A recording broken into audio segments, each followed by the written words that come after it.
بسم الله الرحمن الرحيم. الحمد لله الذي أنزل على عبده الكتاب ولم يجعل له عوجا قيما لينذر بأسا شديدا من لدنه ويبشر المؤمنين الذين يعملون الصالحات أن لهم أجرا حسنا ماكثين فيه أبدا وينذر الذين قالوا اتخذ الله ولدا ما لهم به من علم ولا لآبائهم كبرت كلمة تخرج من أفواههم إن يقولون إلا كذبا فلعلك باخع نفسك على آثارهم إن لم يؤمنوا بهذا الحديث أسفا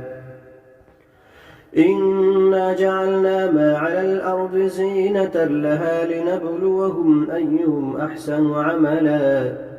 وإنا لجاعلون ما عليها صعيدا جرزا أم حسبت أن أصحاب الكهف والرقيم كانوا من آياتنا عجبا إذ أوى الفتية إلى الكهف فقالوا ربنا آتنا من لدنك رحمة وهيئ لنا من أمرنا رشدا فضربنا على آذانهم في الكهف سنين عددا ثم بعثناهم لنعلم أي الحزبين أحصى لما لبثوا أمدا نحن نقص عليك نبأهم بالحق إنهم فتية آمنوا بربهم وزدناهم هدى وربطنا على قلوبهم إذ قاموا فقالوا ربنا رب السماوات والأرض لن ندعو من دونه إلها لقد قلنا إذا شططا هؤلاء قومنا اتخذوا من دونه آلهة لولا يأتون عليهم بسلطان بين فمن أظلم ممن افترى على الله كذبا وإذ اعتزلتموهم وما يعبدون إلا الله فأووا إلى الكهف ينشر لكم ربكم من رحمته ويهيئ لكم من أمركم مرفقا وترى الشمس إذا طلعت تزاور عن كهفهم ذات اليمين وإذا غربت تقرضهم ذات الشمال وهم في فجوة منه ذلك من آيات الله من يهد الله فهو المهتد ومن يضلل فلن تجد له وليا مرشدا وتحسبهم أيقاظا وهم رقود ونقلبهم ذات اليمين وذات الشمال وكلبهم باسط ذراعيه بالوصيد لو اطلعت عليهم لوليت منهم فرارا ولملئت منهم رعبا وكذلك بعثناهم ليتساءلوا بينهم قال قائل منهم كم لبثتم قالوا لبثنا يوما أو بعض يوم قالوا ربكم أعلم بما لبثتم فابعثوا أحدكم بورقكم هذه إلى المدينة فلينظر أيها أزكى طعاما فليأتكم برزق منه وليتلطف ولا يشعرن بكم أحدا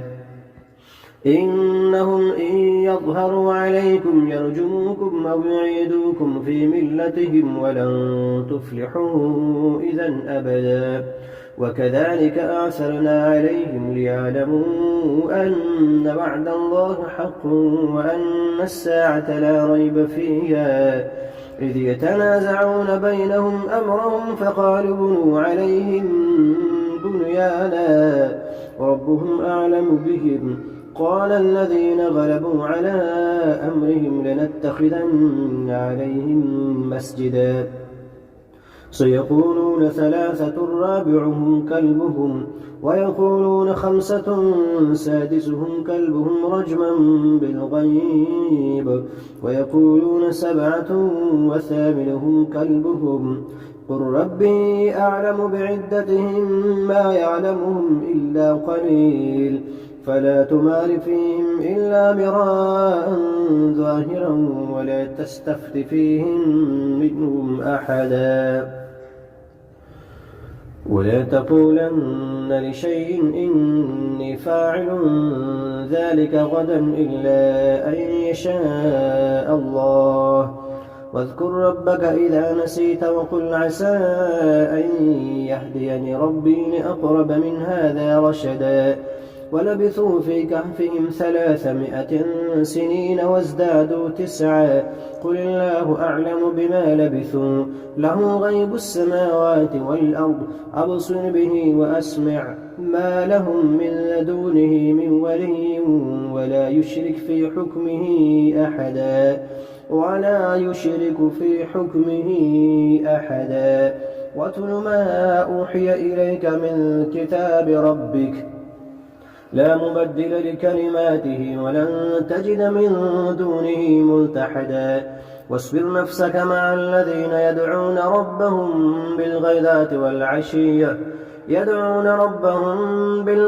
والعشي يريدون وجهه ولا تعد عيناك عنهم تريد زينة الحياة الدنيا ولا تطع من أغفلنا قلبه عن ذكرنا واتبع هواه وكان أمره فرطا وقل الحق من ربكم فمن شاء فليؤمن ومن شاء فليكفر إنا أعتدنا للظالمين نارا أحاط بهم سرادقها وإن يستغيثوا يغاثوا بماء كالمهل يشوي الوجوه بئس الشراب وساءت مرتفقا إن الذين آمنوا وعملوا الصالحات إنا لا نضيع أجر من أحسن عملا أولئك لهم جنات عدن تجري من تحتهم الأنهار يحلون فيها من أسابر من ذهب ويلبسون ثيابا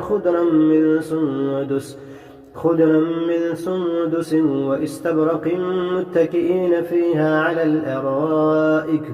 نعم الثواب وحسنت مرتفقا واضرب لهم مثلا رجلين جعلنا لأحدهما جنتين من أعناب وحففناهما بنخل وجعلنا بينهما زرعا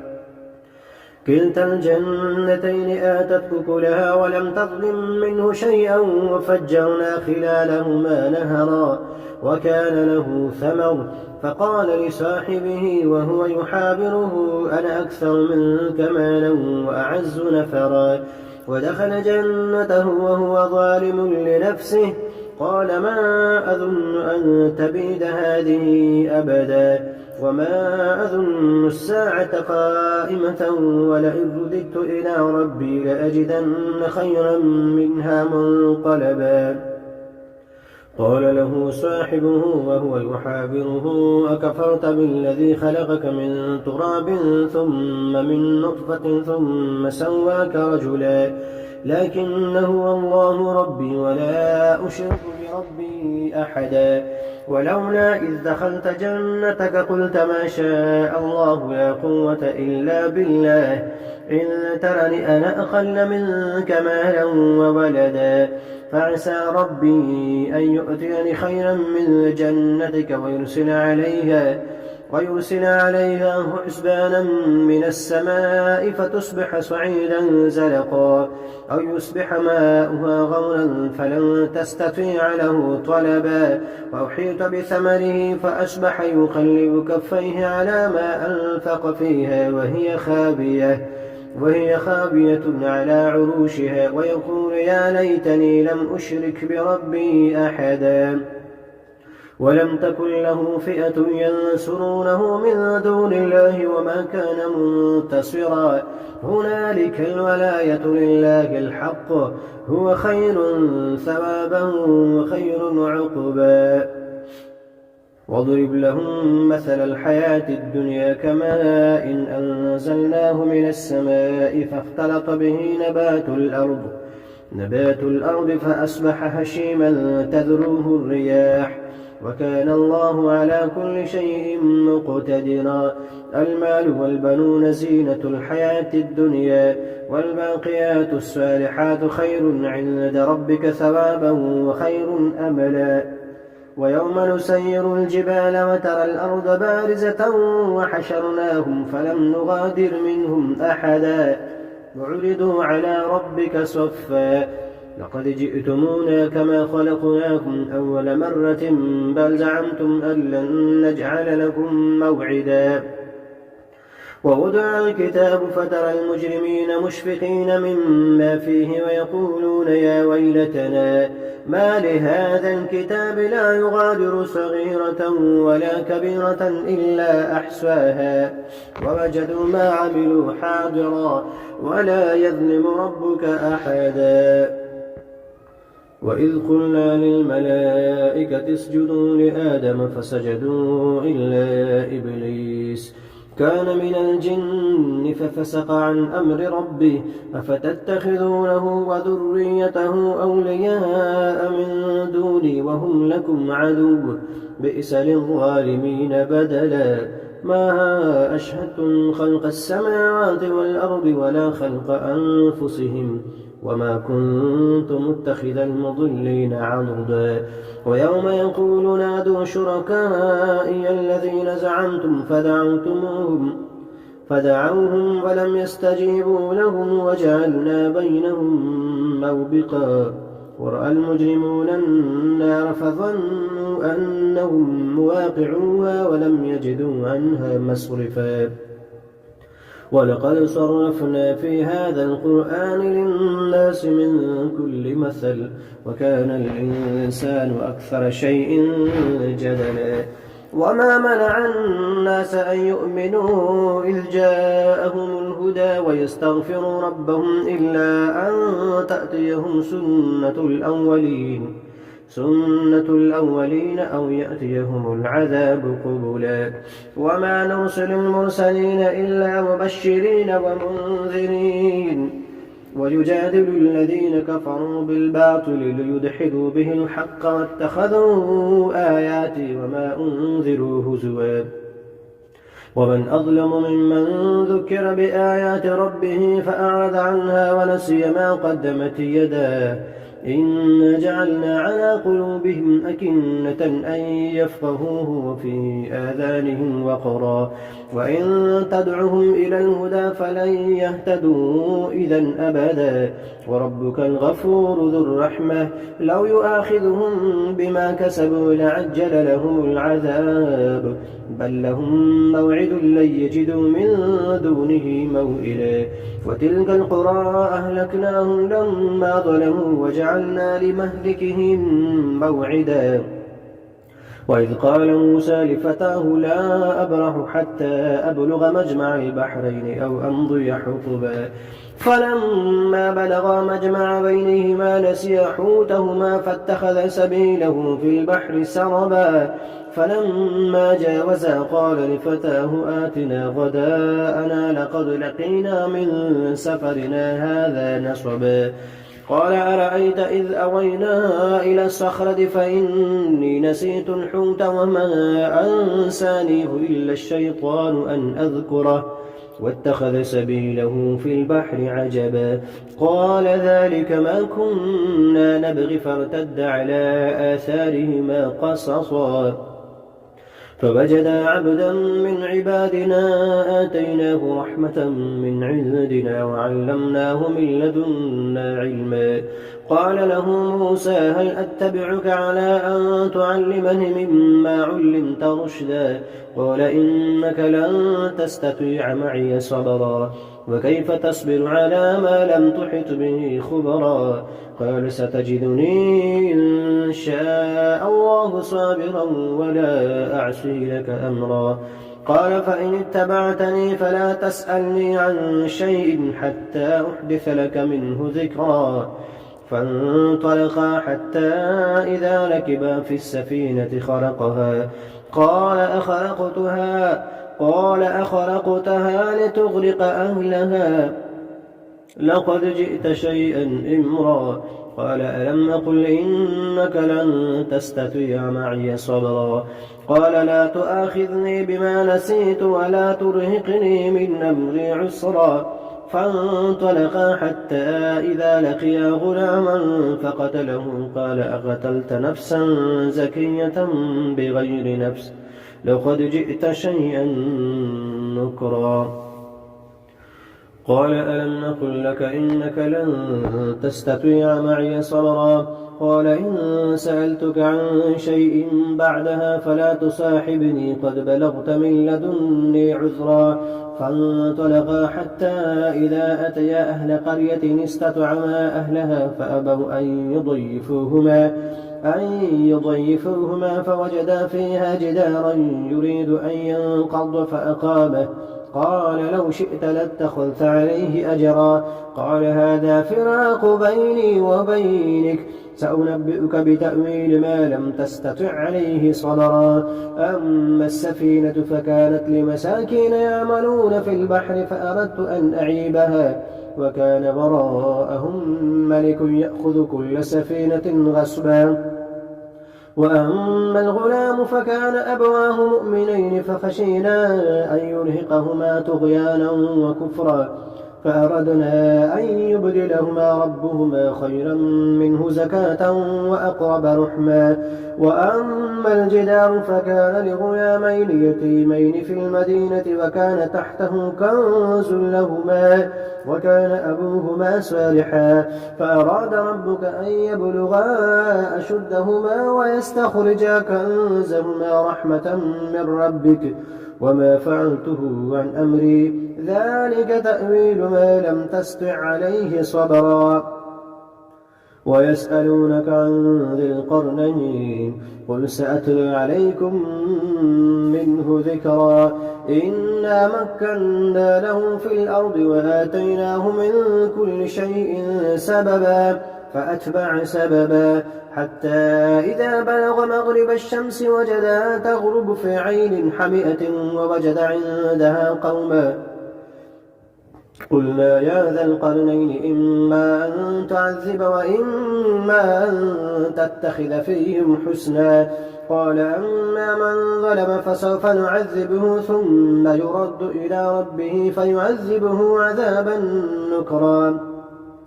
وأما من آمن وعمل صالحا فله جزاء الحسنى وسنقول له من أمرنا يسرا ثم أتبع سببا حتى إذا بلغ مطلع الشمس وجدها تطلع على قوم لم نجعل لهم من دونها سترا كذلك وقد أحطنا بما لديه خبرا ثم أتبع سببا حتى إذا بلغ بين السدين وجد من دونهما قوما لا يكادون يفقهون قولا قالوا يا ذا القرنين إن يأجوج ومأجوج مفسدون في الأرض فهل نجعل لك خرجا على أن تجعل بيننا وبينهم سدا قال ما مكنني فيه ربي خير فأعينوني بقوة أجعل بينكم وبينهم ردما آتوني زبر الحديد حتى إذا ساوى بين الصدفين قال انفخوا حتى إذا جعله نارا قال آتوني أفرغ عليه قطرا فما استطاعوا أن يظهروه وما استطاعوا له نقبا قال هذا رحمة من ربي فإذا جاء وعد ربي جعله دكاء وكان وعد ربي حقا وتركنا بعضهم يومئذ يموج في بعض ونفخ في السور فجمعناهم جمعا وعرضنا جهنم يومئذ للكافرين عرضا الذين كانت أعينهم في غطاء عن ذكري وكانوا لا يستطيعون سمعا أفحسب الذين كفروا أن يتخذوا عبادي من دوني أولياء إنا أعتدنا للكافرين نزلا قل هل ننبئكم بالأخسرين أعمالا الذين ضل سعيهم في الحياة الدنيا وهم يحسبون أنهم يحسنون صنعا أولئك الذين كفروا بآيات ربهم ولقائه فحبطت أعمالهم فلا نقيم لهم يوم القيامة وزنا إن الذين آمنوا ذلك جزاؤهم جهنم بما كفروا واتخذوا آياتي ورسلي هزوا إن الذين آمنوا وعملوا الصالحات كانت لهم جنات الفردوس نزلا خالدين فيها لا يبغون عنها حولا قل لو كان البحر مدادا لكلمات ربي لنفد البحر قبل أن تنفد كلمات ربي ولو جئنا بمثله مددا قل إنما أنا بشر مثلكم يوحى إلي أنما إلهكم إله واحد فمن كان يرجو لقاء ربه فليعمل عملا صالحا ولا يشرك بعبادة ربه أحدا.